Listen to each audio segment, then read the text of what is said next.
Good evening. I used to be a primary teacher, so 1, 2, 3, eyes on me. Oh, thank you very much. So now I've got a much more corporate post, so I've had to get used to the new jargon, like moving forward together, drilling down for the data, and getting your ducks in a row. I mean, what's wrong with first to finish gets a sticker? Nice and simple. So something else about me is that my father-in-law is a Muslim and he lives in Dunoon, so we call him the only Muslim in the village. And my brother-in-law is from Iran, so if my sister and I ever break up with our partners, they really will be the exes of evil.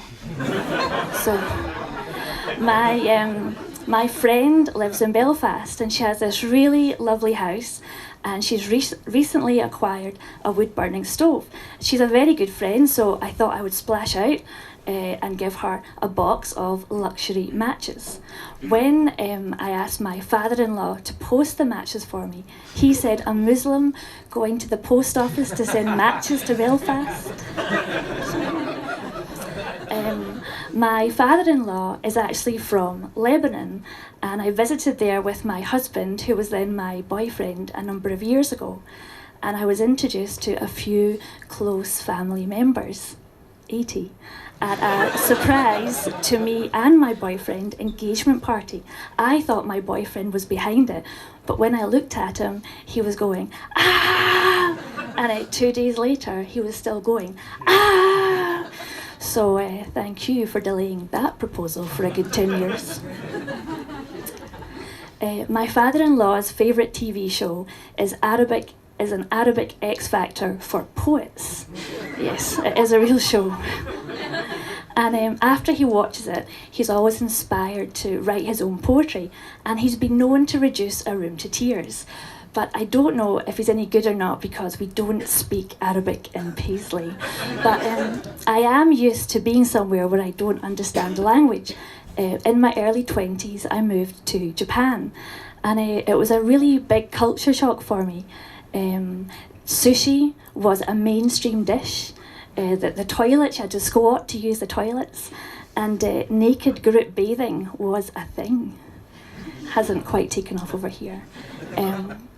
And I was teaching English while I was in Japan, and I was asked one day to help with the pronunciation of these 3 words. They were causing lots of difficulty for the students. They were K-N-O-T, N-O-T, and N-O-U-G-H-T. So I said not,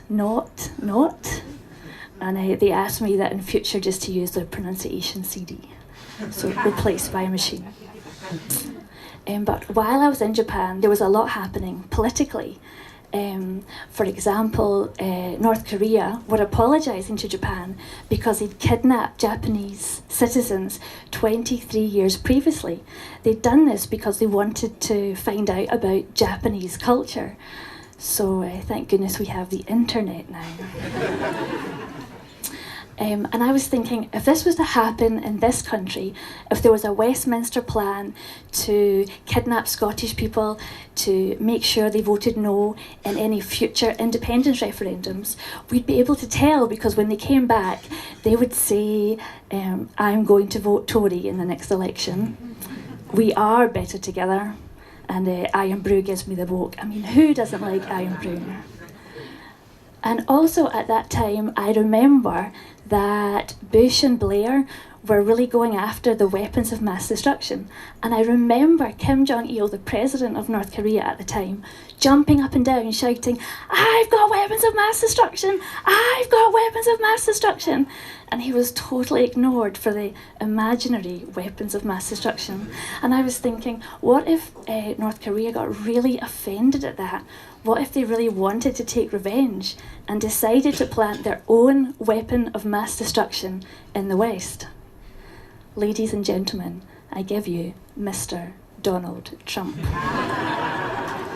We've all been distracted by his bad hair and his extreme views. But what if in 23 years' time there's another apology from North Korea? But imagine if Donald Trump does become president. Would we have to go about with our matching Donald Trump haircuts? Building extremely high walls? Casually observing mosques with our night vision goggles? But just in case Donald Trump takes after the current North Korean leader, who apparently likes to execute his detractors, please pick up an I Heart D-Trump t-shirt on your way out at the end. Thank you very much.